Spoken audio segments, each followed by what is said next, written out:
He's been dubbed a Prime Minister Slayer. Former Malaysian Prime Minister Dr. Mahathir Mohamad attempted to remove Malaysia's first Prime Minister, Tunku Abdul Rahman. He also played a pivotal role in deposing two Prime Ministers in a row. He's become an expert in pulling down Prime Ministers. He pulled down Tunku Abdul Rahman. He also pulled down Hussein. He pulled down the Daulah Badawi. He pulled down the Najib.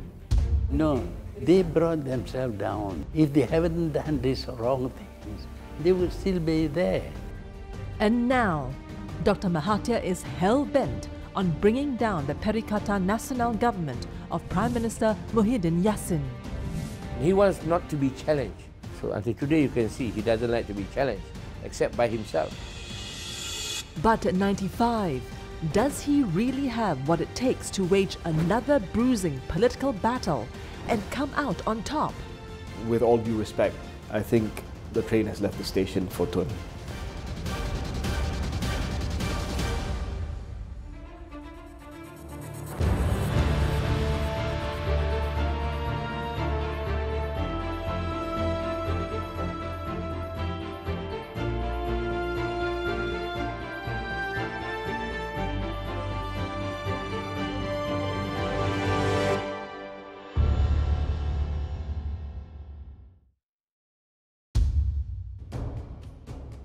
On May 28, 2020, former Malaysian Prime Minister Dr. Mahathir Mohamad and 4 other members of parliament were sacked from a Malay-centric party which he co-founded, Parti Pribumi Bersatu Malaysia. The decision was made after he and his group of MPs showed support for the opposition by sitting on the opposition bench during the May 18th parliamentary session.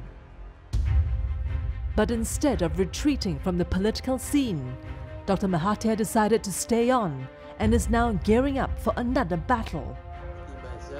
He launched a new Malay-based party, Parti Pejuang Tanah Air, or Fighters of the Nation Party, on August 12, 2020, to take on Muhyiddin Yassin's government.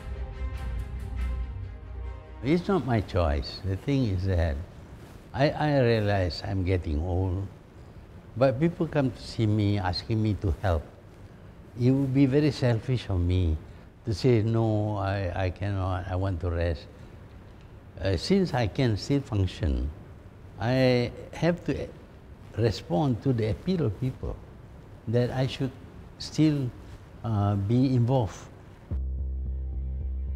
The question is, how long can he stay the course and fight? May 10th, 2018.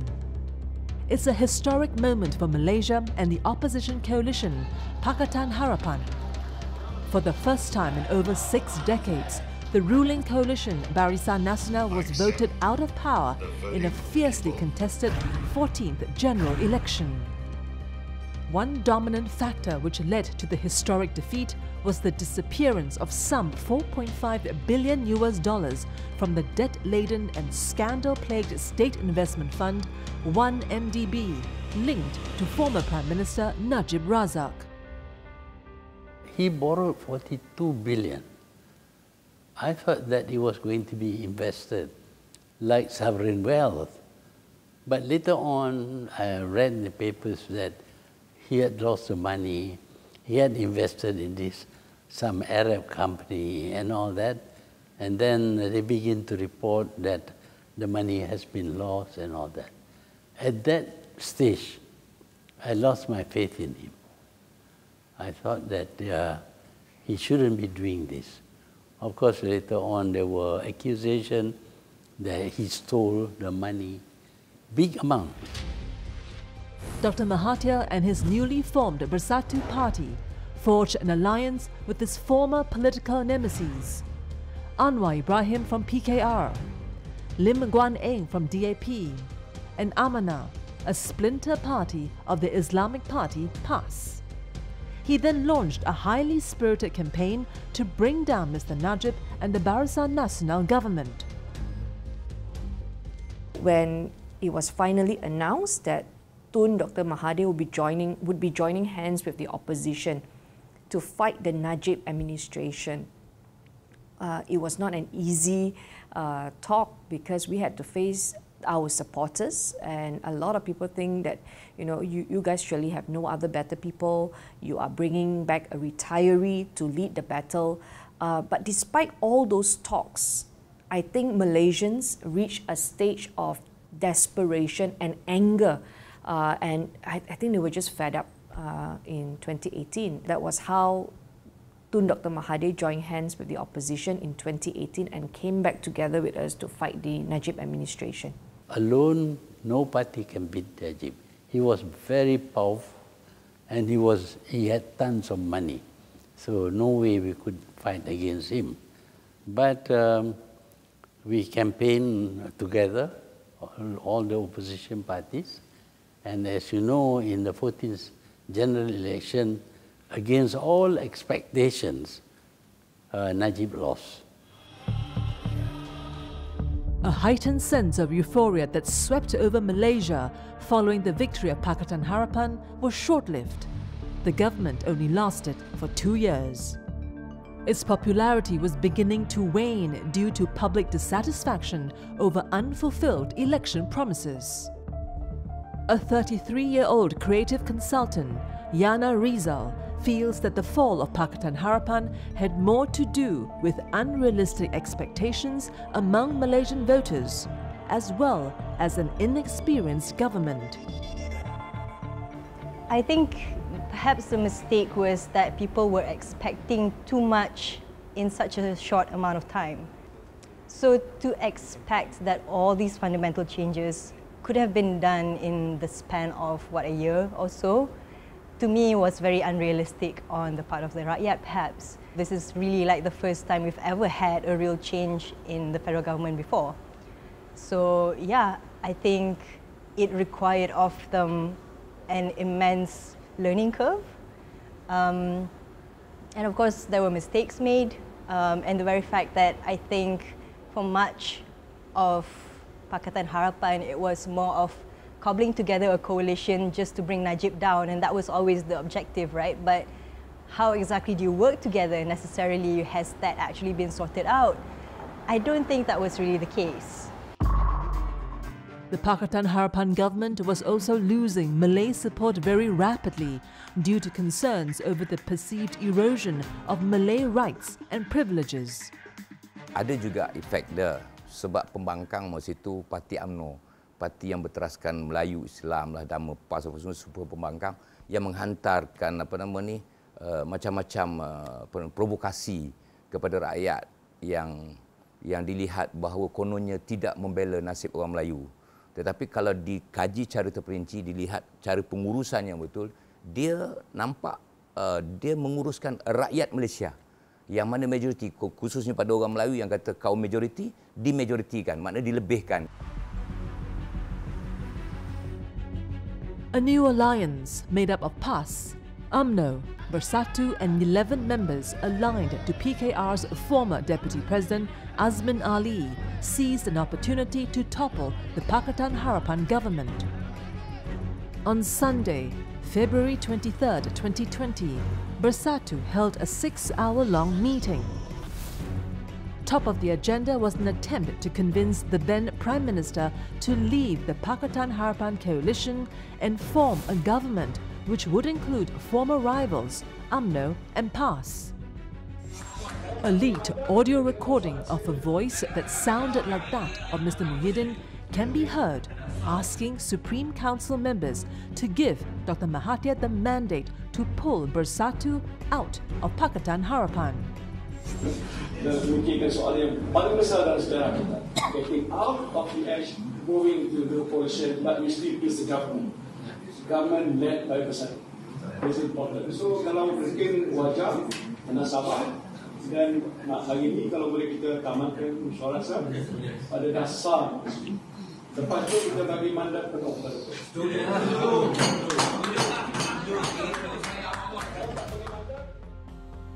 Despite their best efforts, they were not able to convince Dr. Mahathir to leave the ruling coalition and work with a graft-tainted party which was rejected by voters 2 years ago.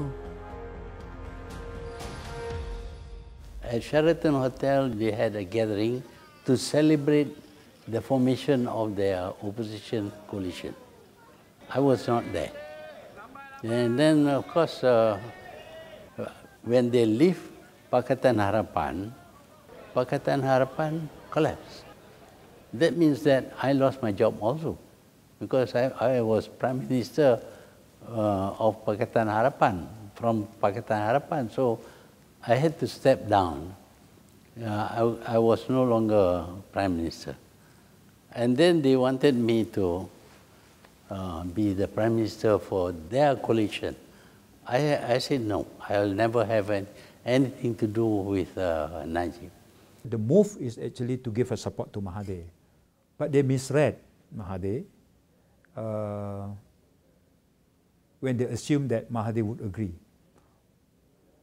But when Mahathir stood firm and said, no, I'm not prepared to work with those tainted leaders from UMNO, for example, Najib, Zahid, Tengku Adnan, Tengku Mansur, and many others.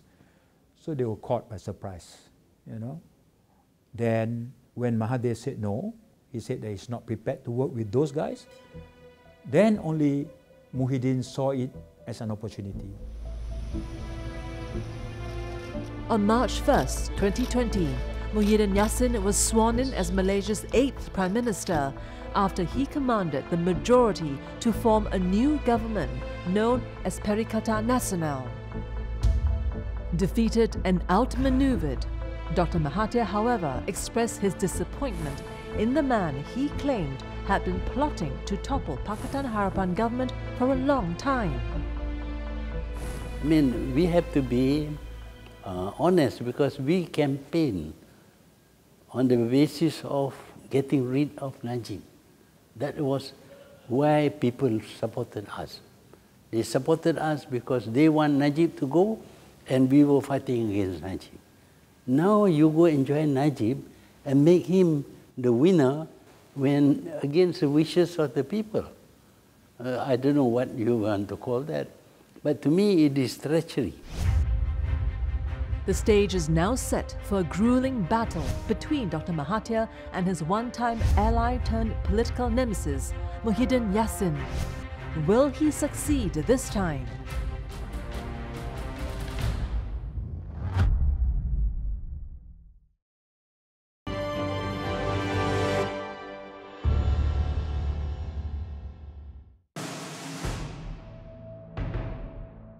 Dr. Mahathir Mohamad's long and illustrious political career began in 1964 when he was elected as a Member of Parliament in his home state of Kedah. But in 1969, he lost his seat and was expelled from the party UMNO after falling out with the first Prime Minister of Malaysia, Tunku Abdul Rahman. Dr. Mahathir was persuaded to return to the party during the premiership of Abdul Razak Hussain. He then rose through the ranks and became Minister of Education. Mr. Razak's successor, Hussein On, later picked Dr. Mahathir as his deputy in 1976 before handing over the premiership to him on July 16, 1981. As a Prime Minister, Dr. Mahathir actively pursued policies of privatization of government enterprises, economic modernization, and heavy industrialization. But the policies proved unpopular with some of his peers. A real challenge to his leadership came during the 1987 UMNO party elections. His challenger for the top post was Tengku Razali Hamzah. He was then the International Trade and Industry Minister. People were very unlucky, were very unhappy with his privatization policies and many other policies which tended to lean towards creation of crony capitalism. And people were fearing that this was going to bring additional costs to their life. And because of that, the people at a grassroots level were very, very unsure and unhappy. And as a result, they were nominating, apart from Mahathir, others as well. one of the prominent people nominated was now Tun Musa Hitam to fight Dr. Mahathir for the president spot. I came in later and I thought I am giving a choice to the membership of UMNO. What is interesting is that he and Musa were rivals, wanting to become my deputy president of the party. But Musa somehow or other persuaded Tunku Razali that they should contest against me. Tunku Razali to be the president and Musa will be the deputy president. This is strange because they were rivals. But that was a proposal by Musa, and Tunku Razali was very keen to contest against me for the presidency of the party. The hard-fought election ended with a razor-thin victory for Dr. Mahathir. He won 761 of the votes against Mr. Tengku Razali's 718, a difference of only 43 votes. The next challenge to Dr. Mahathir's leadership came 10 years later. This time, it was from a former firebrand Islamic youth leader, Anwar Ibrahim. Mr. Anwar's rise in UMNO was nothing short of meteoric. In 1991, he was appointed Minister of Finance. A year later, he became Dr. Mahathir's deputy. But their relationship reached a breaking point in 1997 due to differences over how to handle the Asian financial crisis. Dr. Mahathir also felt that he had to fend off the advance of his ambitious protege. I didn't expect him to go against me because I helped him rise in the party despite opposition from many members of the party. But I think he felt that I was there too long and he decided to expedite my departure.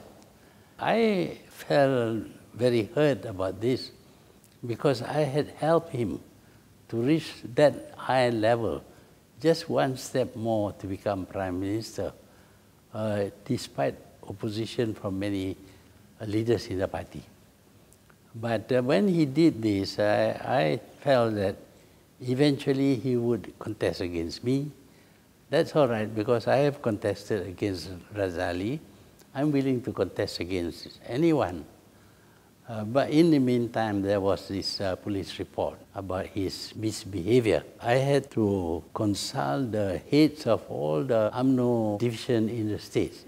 And in the end, the Supreme Council decided that he should be expelled from the party. Malaysia's sacked Deputy Prime Minister appeared... Weeks later, Mr. Anwar was charged with corruption for allegedly interfering with police investigation into his sodomy case. In April 1999, the High Court sentenced Mr. Anwar to 6 years imprisonment for corruption and sodomy. Till today, Mr. Anwar still maintains these were trumped-up charges aimed at ending his political career. I don't know whether it is trumped-up charges against someone like Anwar, but I have a sneaky suspicion that Mahathir didn't want to give up his job as Prime Minister.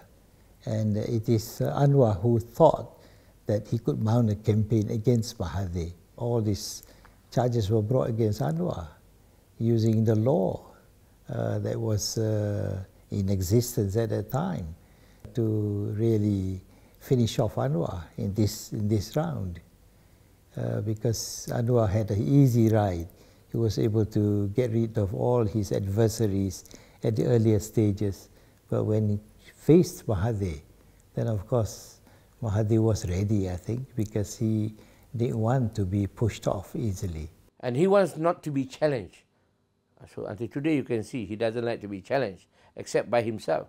And you can see, when Anwar Ibrahim became too powerful, He has to get Anwar Ibrahim out of the way. For the next 4 years, Dr. Mahathir held on to the post unchallenged. And in June 2002, he finally announced his decision to step down after more than 2 decades at the helm. In October 2003, he passed the baton to Abdullah Ahmad Badawi, but only to force his departure a few years later. Abdullah took over, and I thought that he would carry on the work and the policies that has been laid out. Unfortunately, the moment he took over, he cancelled projects that were agreed between us. The first thing Abdullah Badawi did was to stop his crooked bridge to Singapore. He stopped many things, and that's not happy to him. Mahathir doesn't like it. Mahathir wants a prime minister who can follow him. He's always like that. He has got this burning ambition or burning desire that he must be in the pilot ship, in the pilot seat, because he thinks nobody else can do better than him. After he successfully forced the resignation of Abdullah Badawi, Dr. Mahathir returned to active politics yet again. This time, to boot out what he described as the kleptocratic government of Prime Minister Najib Razak, who was linked to the multi-billion-dollar 1MDB scandal. I noticed that he was spending a lot of money to win support for himself. I told him, it's not necessary to spend money. All you need to do is to go down and meet people, talk to them, shake their hands, and they will support you, because that was my experience. I didn't spend money. I never had money anyway. So I advised him, but his reply to me shocked me. He said, cash is king. That is an admission that you believe in corruption, in giving money to people to win support.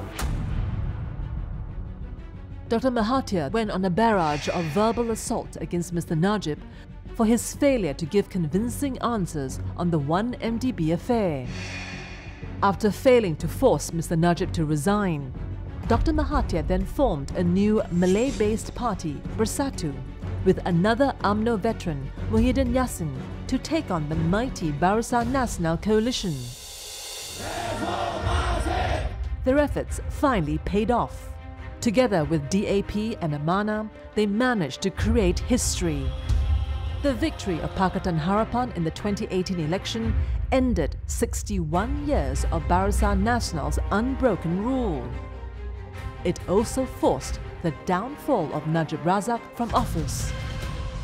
But the electric moment following the victory of the reform-oriented government of Pakatan Harapan did not last long. Pakatan Harapan soon collapsed under the weight of internal rivalries. Dr. Mahathir was ousted, replaced by his one-time ally Muhyiddin Yassin, who broke ranks with Pakatan Harapan to forge an alliance with former political foes, UMNO, PAS, and defectors from Bersatu, calling themselves Perikatan Nasional. For those in Pakatan Harapan, it was also a betrayal of the trust and a reflection of some of those differences within Pakatan Harapan. So, for example, when Muhyiddin Yassin or Azman Ali, key leaders in Pakatan Harapan, now formed a new coalition, this, of course, created a lot of resentments among the people that they had left behind. Was it expected? I think for many people it was. The talk of a new government forming had been going on for months. The divisions were clear. And I think that many in Pakatan Harapan were in denial that this would happen. But just how strong is Perikatan Nasional's government under Prime Minister Muhyiddin Yassin? Will factionalism and inter-party rivalry between its main component parties spell trouble for the alliance? And will the position of Prime Minister Muhyiddin be secure?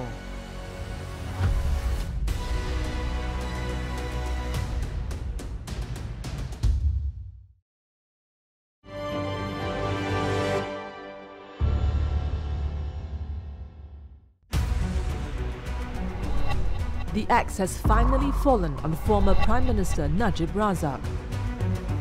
On July 28, 2020, Mr. Najib was found guilty of all 7 charges of abuse of power, breach of trust, and money laundering relating to the 1MDB scandal. He was sentenced to 12 years in jail and fined $50 million. This is the first time in the nation's history that a former Prime Minister was convicted of a crime. Well, we think we are vindicated because we accuse him of misappropriating government funds, of bribery, corruption, of money laundering, like buying property in America. That's in an attempt to hide the money that you have stolen. He signs check, and yet he says he doesn't know where the money was coming from. Mr. Najib's guilty verdict in the 1MDB trial appears to have strengthened the position of Prime Minister Muhyiddin Yassin, who has made the fight against corruption a top priority of his administration. He even ruled out the inclusion of several senior UMNO figures currently on trial for graft from his cabinet, including party president Ahmad Zahid Hamidi, in line with his vision of building a clean government. So what this guilty verdict has done is, number one, it allows Muhyiddin Yassin to say, well, number one, you can see that this is an independent judiciary functioning well. And then second, it allows him to take a sort of a degree of remove from UMNO, to say, yes, they're part of my coalition, but I don't tolerate corruption.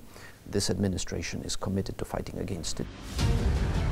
But just 2 days after the verdict was announced, UMNO President Ahmad Zahid Hamidi made the shocking announcement. He said that his party will not officially join the ruling Perikatan Nasional, the informal pact that's now controlling the federal government. Instead, he said the party will focus on strengthening its Muafakat Nasional alliance with Islamist party PAS, as well as other smaller parties within the former Barisan Nasional coalition. In this context, Zahid Hamidi saying that he is not going to join Perikatan Nasional is a warning, sort of saying, yes, well, you know, if we do not, if things do not go our way, then, you know, we will need to be, or we are actually currently relooking at our membership in Perikatan Nasional. And then potentially, you know, when elections come, then UMNO will be fielding candidates against Bersatu. UMNO Information Chief Sharil Hamdan has made it clear, however, that at the moment, at least, UMNO has not abandoned Perikatan Nasional. I think first and foremost, there's a misconception that we left Perikatan Nasional because we never joined it. The name Perikatan Nasional itself was, I think, an opportunistic branding after the fact, after the government actually was in existence.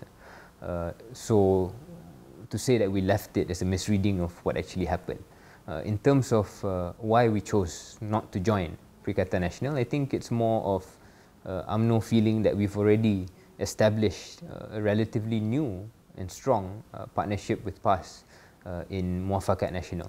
And that took a long process to convince not just the grassroots, but some of our colleagues in leadership. What really matters is if we believe this coalition, whatever it is called, is better suited to govern this country, to beat our opponent, PH, or whatever it is that their configurations are on that side of the aisle.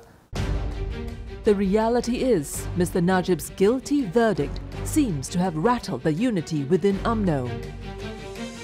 While some are very reluctant to sidestep leaders such as Mr. Najib, who still enjoy considerable support, especially among the Malays, others are more ready to move on from the so-called tainted leaders. Khairi Jamaluddin, who had contested for the UMNO presidency in 2018, is among those who feel that it's time for UMNO to have a clean break and start afresh. it's about looking forward. It's about saying that, okay, we've held our breath to wait for the verdict. It's out. Yes, he can appeal. But now it's time to move ahead with a new generation of leaders within UMNO. And some people have said, well, he's no longer the president. That may be the case, but he still exerts an enormous amount of influence within the party, one. Secondly, it's an open secret within the party that many people, including Najib himself, want to come back, want him to come back, and he wants himself to come back. And my point is, let's take this opportunity to say that, let's draw a line under this generation and say that we need to prepare a new generation to take over the party. We know that there are so many factions in UMNO today. There are Najib's faction, Mat Isa, the Deputy President Mat Hassan. There is a Khairi faction, Hishamuddin Hussein faction, you know, and Zahid's faction, you know. And now this thing happened to Najib. Among Najib's loyalists, you know, there are a lot of resentment, dissatisfaction, and unhappiness. I have to admit that from the day Najib was convicted, and that was on July 28, I've been meeting with Najib's supporters for the last 1 week, you know, almost every day, you know, and they convey their resentment towards the government under Tan Sri Muhyiddin. UMNO's decision not to formalize its pact with Bersatu may put Mr. Muhyiddin in a very precarious position. If UMNO and PAS decide to leave Perikatan Nasional, the governing coalition will collapse. Leader Bersatu, Prime Minister Muhyiddin, has recently announced his intention to join Muafakat Nasional, the political pact between UMNO and PAS formed in September last year. But doing so will put the party under the shadow of the more dominant party, UMNO. In this case, we have Bersatu going into UMNO's house, the house that it shares with PAS, and that is Muafakat Nasional. So what Muhyiddin wants to do is that by joining Muafakat Nasional, he wants to, if you like, strengthen the organizational links between Bersatu, UMNO, and PAS. Bersatu wants to make sure that it is in all phases of the negotiations for seat allocations. What it does not want is for UMNO and PAS to decide themselves which seats they will take, because then they will take the easy seats. He had only 2 votes more than opposition. So he is not very stable. If 2 people leave his party, he's finished. UMNO, being the dominant party in the coalition, will not be sitting on the sidelines playing second fiddle to Bersatu, a smaller and much newer party. According to UMNO veteran Tengku Razali Hamzah, UMNO should be in the driver's seat, being the party with the largest number of MPs in the government. He even proposed that UMNO should name its own prime ministerial candidate at the next general election. We have always been there from day one. The first chief minister was an UMNO leader. Then when we attained independence, the first prime minister was an UMNO leader, and so on. Not because nobody else can get to it, but because we got the numbers. So naturally, next election, we are going to be the dominant force, and we are going to be nominating one of our leaders to be prime minister. The only problem today is who is to be hoisted. So we hope that UMNO will have its senses together with its colleagues to push up one person who can lead this country and who is acceptable to everybody. Minister in the Prime Minister's department and Bersatu leader Muhammad Rizwan Muhammad Yusof, however, says there's nobody in UMNO today who can rival the capabilities and stature of Mr. Muhyiddin. Has he got one under the circumstances? Has he got one candidate to push as a Prime Minister? I don't see today, for whatever has happened after G14. UMNO can bring, or Tengku Razali can name me who should be the Prime Minister candidate. And what I see today, Tan Sri Muhyiddin has done a good job again. And yes, he has a lot of challenges ahead of him. And with us being the, I would say proudly, Bersatu being the leading party, leading Perikatan Nasional, the work in progress, that I think people are seeing what we can do. And the leadership beginning to show from Tan Sri Muhyiddin Yassin that he can marshal the prosperity of this country.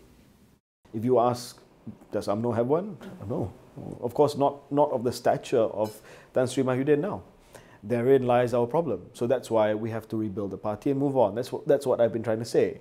You know, move on and let this new generation, Hisham, Ismail Sabri, myself, Rizal, a few others, let us lead the party. And you know, we'll support Tan Sri Muhyiddin because he's the clear PM candidate now.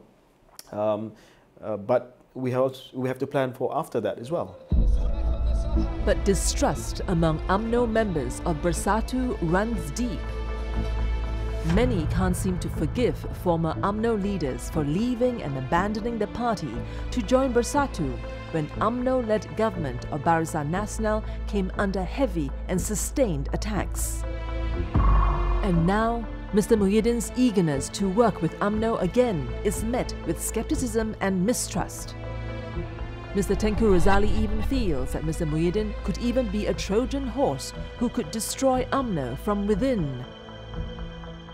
Muhyiddin may want to come in and weaken UMNO and in fact destroy UMNO for wanting to replace UMNO by demanding for more seats during these forthcoming general elections. And if UMNO is deprived of the number of seats because Muhyiddin using his position as Prime Minister managed to win over more seats from UMNO, then UMNO is finished. And if Muhyiddin too loses those seats, that's the end of Malay-dominated seats. And I think that's the end not just of UMNO but also of Bersatu, maybe of PAS. That is some thinking by some people. And that's why they are a bit apprehensive about the involvement of Bersatu in this so-called proposed coalition between the Muafakat Nasional together with UMNO, MCA, and Bersatu. His carefully laid house of cards is beginning to crumble. After Dr. Mahathir announced the setting up of another Malay-based party, Pejuang, many sacked Bersatu leaders and members have pledged to join his new party. Will Dr. Mahathir be able to take advantage of the disunity within Perikatan Nasional to bring down his former ally turned political nemesis and emerge on top yet again?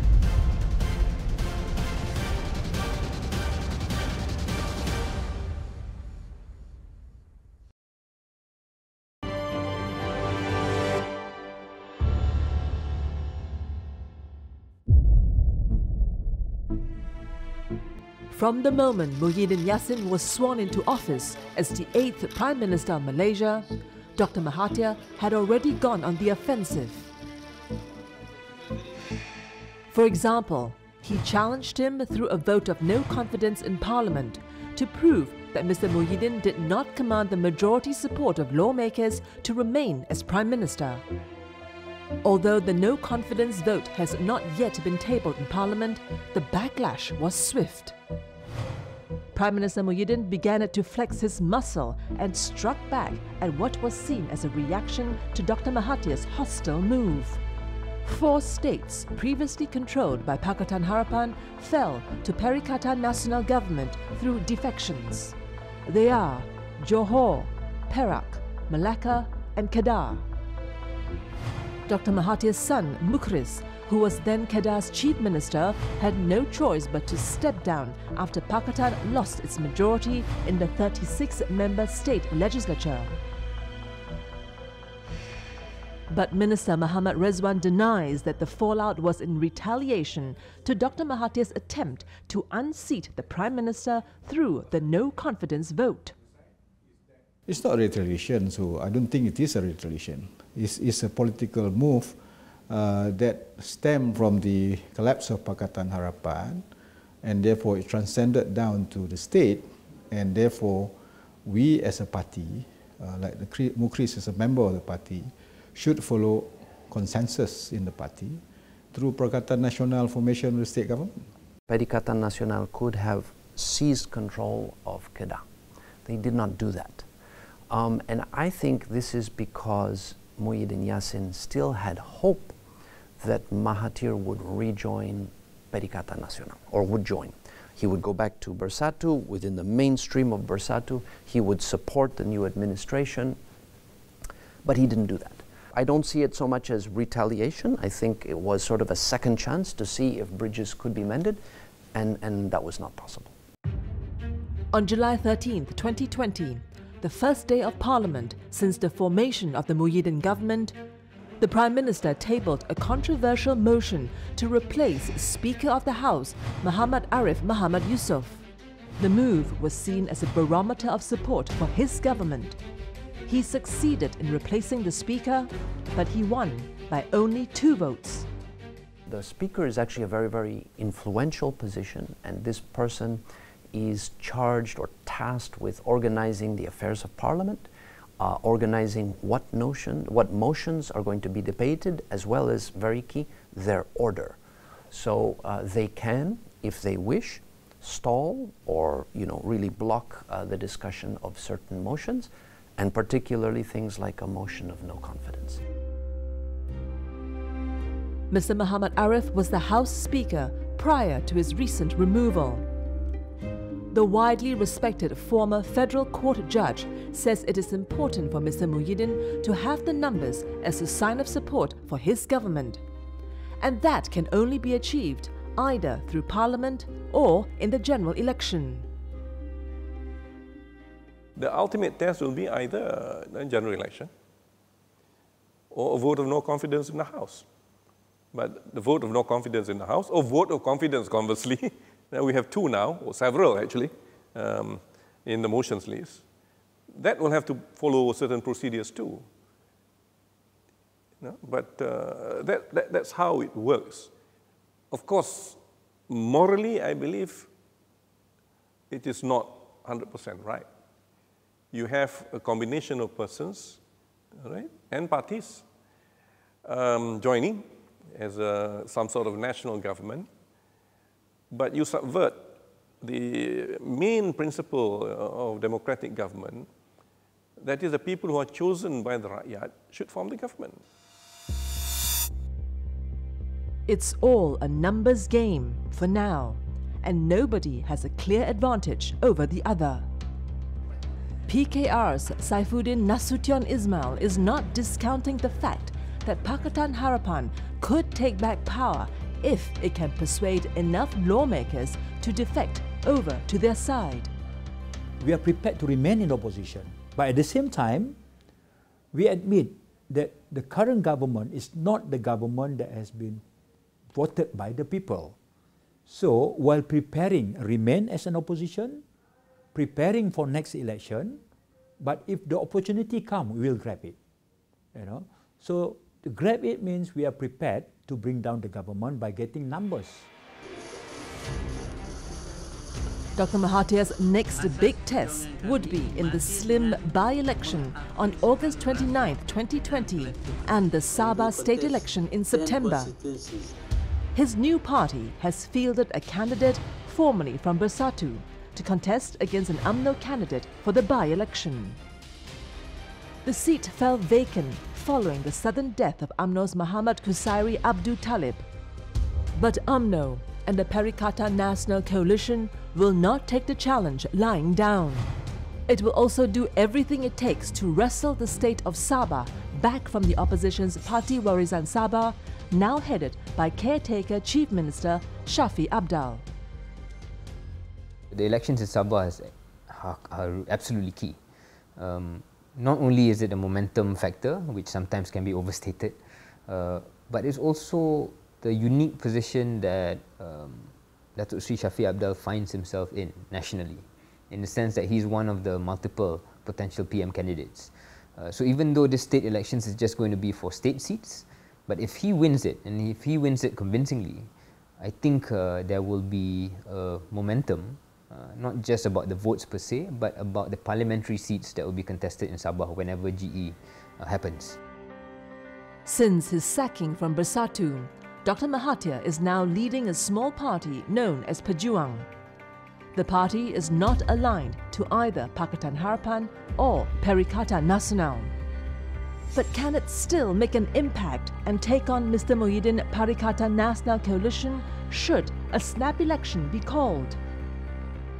On the ground, among the electorate, there is anger and disappointment. They had chosen a government through the vote, democratically. And now their vote has become useless. That somebody has come around to buy up the winners and form a government that is contrary to the expectations of the people. We don't mind if the party is small, but we must espouse the wishes of the people, the electorate. The electorate doesn't want money politics. So perhaps because of that, they may support us. Whatever the outcome may be, Dr. Mahathir's fighting spirit is not lost among Malaysians, friends and foes alike. And it seems like he will carry on fighting to return the people's mandate to the rightful owners against those who have deserted him. But to many others, they see this as nothing more than Dr. Mahathir's unending quest for respect and honour, as well as a desire to leave a lasting legacy that the nation can be proud of. I think it's just him. It's just him. He's not tired. He's not tired.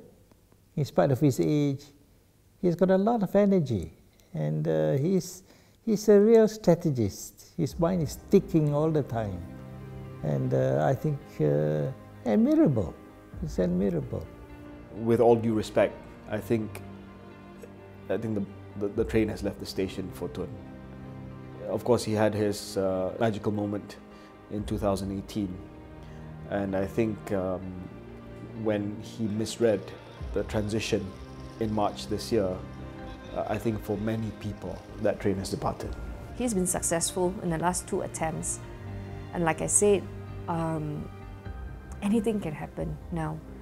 The situation is so flimsy in Parliament. The numbers are so such a slim majority for Muhyiddin, and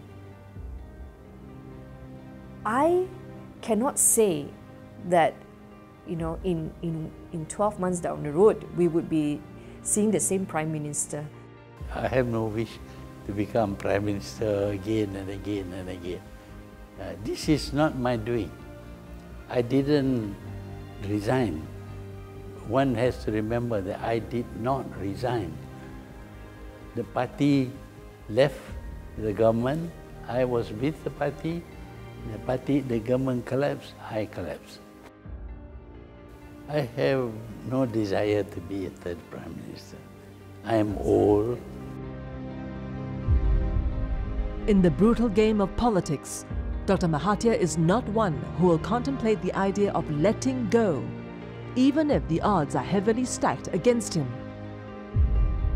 It's unclear if Dr. Mahathir will shine again in his final battle for political supremacy, or will he simply fade out in his twilight years?